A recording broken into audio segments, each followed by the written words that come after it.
जय हिंद प्यारे साथियों, आपका इस वीडियो में तहे दिल से स्वागत है। तो कैसे हैं आप लोग? शानदार, जबरदस्त, जिंदाबाद। आप जैसा कि देख रहे हैं बोर्ड पर लिखा है कि कक्षा 10 त्रिकोणमिति का परिचय डॉक्टर मनोहर प्रश्नावली 8 है। Introduction question number 1 2 3 4 5 6। ठीक है, इस वीडियो में यह सब बताया जाएगा, यानी कि इसको ध्यान से देखना है। ठीक है, इंट्रोडक्शन को और त्रिकोणमिति के बारे में कुछ कैसा क्या बताया जाएगा। ठीक है, इसको ध्यान से देखना है। और इसमें प्रश्नावली 8A का 1 2 3 4 5 6 यानी क्वेश्चन भी बताया जाएगा। ठीक है, तो चलो वीडियो को स्टार्ट करते हैं।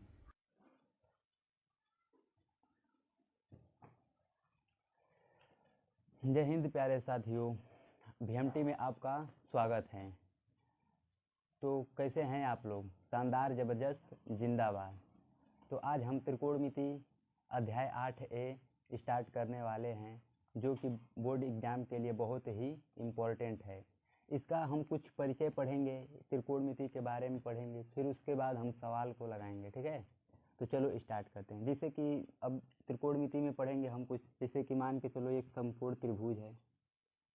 इसमें हम त्रिकोणमिति यानी त्रिभुज का अध्ययन करेंगे। ठीक है, तो इसे त्रिभुज ये ए है, बी है, ये सी है।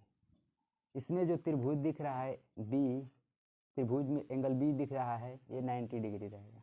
90 डिग्री है। ठीक है, 90 डिग्री है। तो जो इसमें हमारा ए बी होगा, इसको हम आधार बोलते हैं। ए बी को हम क्या बोलेंगे? आधार बोलेंगे। और हमारा जो बी सी होगा, उसको हम लंब बोलेंगे।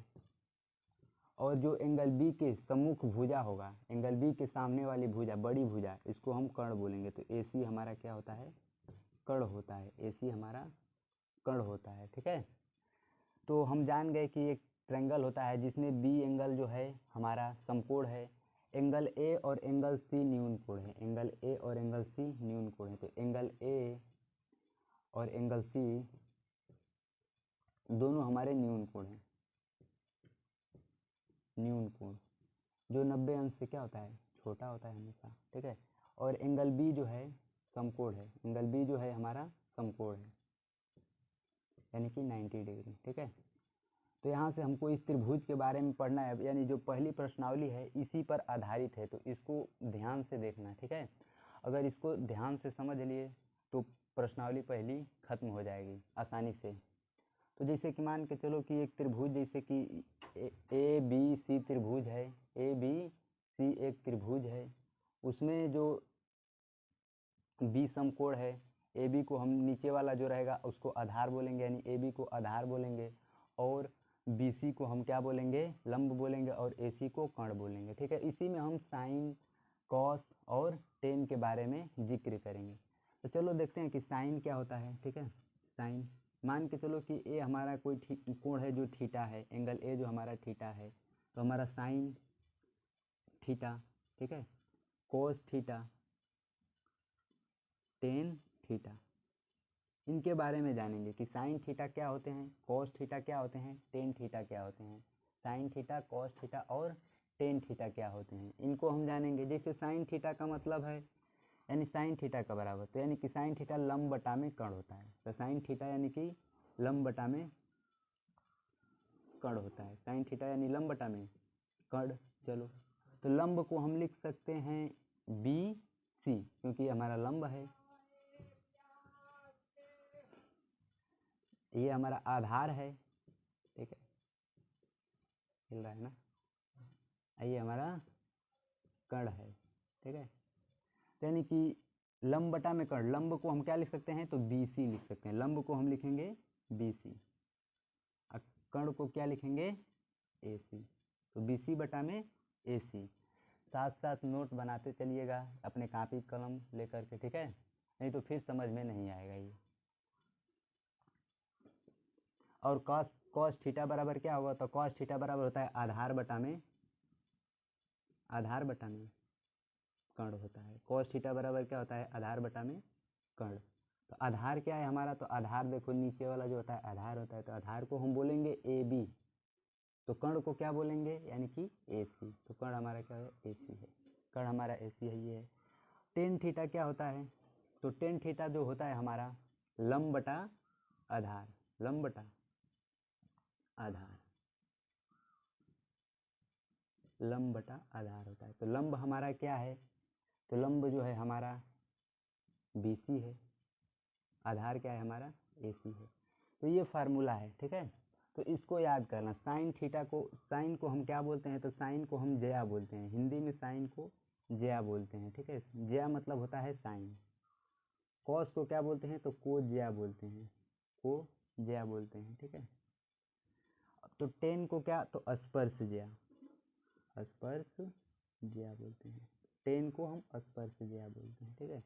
तो ये भी याद रखना, यानी कि कॉस को क्या बोलते हैं, तो कोज्या बोलते हैं, साइन को क्या बोलते हैं, तो ज्या बोलते हैं, और टेन को क्या बोलते हैं, तो स्पर्श ज्या बोलते हैं। तो ठीक है, तो यहाँ से इतना समझ में आ गया, ठीक है। तो इसको वीडियो को रोक करके नोट कर लेना, तब तक हम आगे बना रहे हैं, ठीक है। मिटाना बंद कर। चलो कुछ आगे नियम भी जानते हैं थोड़ा इसके बारे में। ये जो ट्रायंगल है, ठीक है, इसका कुछ और नियम है, थोड़ा इसको ध्यान से देखिएगा। जिससे मान के चलो कि ए है, बी है, सी है, ठीक है। बी तुम्हारा 90 डिग्री रहेगा, तो ये थीटा दिया रहेगा, ठीक है। चलो ठीक है, थीटा मत मानो इसको, थीटा रहने दो, ठीक है। ये तुमको पता है इसका क्या नाम है, आधार नाम है, ठीक है। इसका क्या नाम है, हमारा लंब नाम है। एक बार ध्यान से देखिएगा इसको, ठीक है। इसका क्या नाम है, हमारा कर्ड नाम है, ठीक है। अब चलो का जिसे कि दे देगा वैसे थीटा ना पूछ करके पूछ देता है कि साइन ए का मान ज्ञात करो, ठीक है। साइन ए का मान ज्ञात करो, कोस ए का मान ज्ञात करो, ठीक है। टेन ए का मान ज्ञात करो, टेन ए का मान ज्ञात करो, ये दे देता है। तो चलो ठीक है, कॉस ए का मतलब ये वाला, ठीक है। कॉस ए का मतलब ये वाला, कॉस ए का मतलब ये वाला एंगल, ठीक है। तो ये वाला लेंगे तो इसके लिए आधार ये होगा, और इसके लिए लंब क्या होगा, ये होगा, ठीक है। तो इसको ध्यान देना, यानी कि जिसको मानेंगे हम, जिसे माने हैं इसको दे दिया ए, तो ए वाला जो रहता है उसको आधार मान लेते हैं, ठीक है। तो इसको यानी कि जैसे कि साइन ए, ठीक है। अब साइन ए हो गया, साइन ए हो गया, तो साइन ए को लेंगे हम, तो क्या हो जाएगा साइन ए का, तो साइन ए का लंब बटा में कर्ण, तो लंब क्या हो जाएगा हमारा BC हो जाएगा, तो BC हो जाएगा। और कर्ण क्या हो जाएगा हमारा AC हो जाएगा, क्या हो जाएगा कर्ण हमारा AC हो जाएगा। अब लेंगे हम जिससे कॉस ए लेंगे, तो कॉस ए यानी कि इसका आधार, आधार क्या है हमारा, तो AB है, कर्ण क्या है हमारा AC है, ठीक है। अब टेन ए लेते हैं, तो टेन ए क्या हो जाएगा हमारा, तो यानी कि लंब बटा आधार हो जाएगा। तो इसका लंब क्या हो जाएगा, ए के लिए लंब वो होगा, तो यानी कि BC, अब बटा में आधार क्या हो जाएगा हमारा AC हो जाएगा, आधार AC हो जाएगा, ठीक है।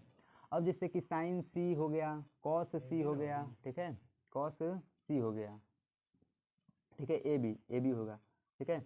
अब जैसे कि कॉस C पूछ देगा, कॉस C ये, तो C के लिए आधार ही हो जाएगा, लंब E हो जाएगा, ठीक है। तो उसके लिए भी लिख लो, तो कॉस C के लिए, तो cos C, sine C, tan C, इसके लिए लिख लेते हैं। तो इसका आधार बटा में, आधार बटा में कर्ण, तो इसका आधार क्या हो जाएगा, ये हो जाएगा हमारा, तो BC हो जाएगा। और कर्ण क्या हो जाएगा हमारा, तो यानी कि वही कर्ण हमेशा वही रहेगा, कर्ण नहीं बदलेगा, ठीक है। तो कर्ण नहीं बदलेगा, तो AC। और साइन C क्या हो जाएगा, तो साइन C यानी कि लंब बटा, तो लंब साइन C के लिए लंब हमारा ये हो जाएगा, ठीक है। साइन के लिए लंब हमारा ये हो जाएगा, तो AB बटा में, AB बटा में, और कर्ण वही रहेगा AC, ठीक है। अब टेन C के लिए लंब बटा में आधार, तो C के लिए लंब ये है, आधार वो हो जाएगा। तो C के लिए हो जाएगा लंब हमारा AB हो जाएगा, आधार क्या हो जाएगा हमारा BC हो जाएगा, ठीक है। तो ये हमारा हो गया। इसको याद करने का तरीका जैसे देख लो, लंब, लंब आधार कर्ण, तो इसको याद करने का तरीका जैसे कि मान के चलो कि LAL, लाल बटा में कक्का, A लाल बटा में कक्का से भी हम इनको याद कर सकते हैं। जैसे लाल बटा में कक्का का मतलब किसको पहले को पकड़ लेना, तो इसको कह देना साइन है, साइन थीटा, ठीक है। साइन थीटा का मतलब कि लाल बटा में कक्का लिख लेना, साइन हो जाएगा। और ये जो पकड़ लेना A बटा में K, यानी कि ये कॉस को लिख लेना, ठीक है, कॉस थीटा। और ये जो है हमारा, ठीक है, ये टेन का हो जाएगा, टेन थीटा का। अब देखो साइन थीटा का मतलब यल बटा में के, यानी कि लंब बटा में कर्ण, यल का मतलब लंब, के का मतलब कर्ण, ठीक है। कॉस का मतलब ए बटा में के, यानी आधार बटा में कर्ण। टेन का क्या हो जाएगा, लंब बटा में आधार, लंब बटा में आधार। तो इससे याद करने का एक ट्रिक है, ठीक है। अब वही टेन का उल्टा हमारा जो होता है कॉट होता है, कॉस का उल्टा क्या होता है हमारा सेक होता है, कॉस का उल्टा सेक होता है, सेक थीटा। और साइन का हमारा कोसेक थीटा होता है, साइन का हमारा क्या होता है कोसेक थीटा होता है, ठीक है। साइन का हमारा कोसेक थीटा, यानी कि अब कॉट थीटा का पूछेगा तो कॉट का हो जाएगा आधार बटा में लंब, उल्टा आधार बटा में लंब। अब सेक का पूछेगा तो कर्ण बटा में आधार, सेक का पूछेगा तो कर्ण बटा में आधार। अब इसका पूछेगा यानी कि कोसेक का तो यानी कर्ण बटा में लंब, कर्ण बटा में लंब। कोसेक का पूछेगा तो कर्ण बटा में लंब। तो ये है, इसको नोट कर लेना कापी किताब पर, ठीक है। अब इसी पर यानी जो पहली प्रश्नावली है इसी पर बेस्ड है, इसको अगर समझ में आएगा तभी जा करके वो प्रश्नावली लगेगी, ठीक है। तो सवाल नंबर 1 को लगाते हैं। चलो क्वेश्चन 1 लगाने से पहले एक और जानते हैं, पाइथागोरस थ्योरम, ठीक है। वो क्या होता है, पाइथागोरस थ्योरम क्या होता है, हर सवाल में आ जाता है पाइथागोरस थ्योरम, ठीक है। पाइथागोरस को जानोगे तभी जा करके त्रिकोणमिति आएगा। जैसे कि मान चलो ए है, ये बी है, ये सी है, ये बताओ क्या है हमारा, लंब नहीं आधार। ये क्या है हमारा, आधार है। ये क्या है हमारा, लंब है, ठीक है। ये क्या है हमारा, कर्ण है। चलो ये तो जान गए कि लंब आधार कर्ण क्या होता है, ये आधार नीचे वाला लंब होता है, ये कर्ण होता है। तो पाइथागोरस थ्योरम क्या होता है, तो पाइथागोरस थ्योरम जो होता है हमारा फार्मूला, तो कहता है कर्ण का स्क्वायर, कर्ण का स्क्वायर, ठीक है, बराबर लंब का स्क्वायर, लंब का स्क्वायर प्लस आधार का स्क्वायर, ठीक है, आधार का स्क्वायर। तो ये फार्मूला होता है, ठीक है। यानी कर्ण का स्क्वायर प्लस, कर्ण का स्क्वायर बराबर लंब का स्क्वायर प्लस आधार का स्क्वायर। अब चलो इसको कैसे लगाते हैं, इसे कर्ण क्या है हमारा, कर्ण देखो AC है तो AC लिख लो इसे, AC के स्क्वायर इजिकल टू लंब क्या है हमारा, तो BC है, तो BC का स्क्वायर लंब। आधार क्या है हमारा, AB है तो AB का स्क्वायर हो जाएगा। आधार क्या है हमारा, AB है तो AB का स्क्वायर। पाइथागोरस थ्योरम क्यों लगता है, ठीक है, यानी कि दो भुजा दे देगा, दो साइड्स दे देगी इसमें, दो साइड जैसे कि कर्ण दे दिया, आधार दे दिया, कहेगा कि लंब कितना होगा, तो पाइथागोरस थ्योरम से हम निकाल सकते हैं। जैसे देखो अब दे दिया कि कर्ण तुमको दे दिया, ठीक है, कर्ण दे दिया 5, ठीक है, और लंब दे दिया कितना दे दिया, 4 सेंटीमीटर। तो कह रहा है कि कर्ण दे दिया, लंब दे दिया, तो आधार पूछ रहा है, तो पाइथागोरस थ्योरम लगा देंगे, तो लगा दो पाइथागोरस थ्योरम, यानी कि लंब का स्क्वायर तो लंब का यानी कि कर्ण का स्क्वायर इजिकल टू लंब का स्क्वायर प्लस आधार का स्क्वायर। तो कर्ण कितना है हमारा, 5 है, तो 5 के स्क्वायर कर दो, ठीक है, बराबर है, बराबर कर दो लंब का स्क्वायर, लंब तुमको दिख रहा है, ये दिख रहा है, ठीक है, तो 4 का स्क्वायर कर दो, प्लस है प्लस कर दो, ठीक है, आधार का स्क्वायर, आधार तो पूछ ही रहा है तो आधार को x मान लो, ठीक है, x मान लो, तो x का स्क्वायर कर दो। इसका करेंगे तो 25, ठीक है, इसका करेंगे तो 16 प्लस एक्स स्क्वायर हो जाएगा, इधर जाएगा तो घट जाएगा, तो 25 माइनस 16 हो जाएगा, 25 में से 16 जाएगा तो 9 हो जाएगा, ठीक है, एक्स स्क्वायर, तो एक्स स्क्वायर है 9, तो एक्स का मान कितना आ जाएगा, 3 आ जाएगा, ठीक है। तो हमारा आधार निकल के आ गया 3, ठीक है, आधार निकल करके 3 सेंटीमीटर आ गया।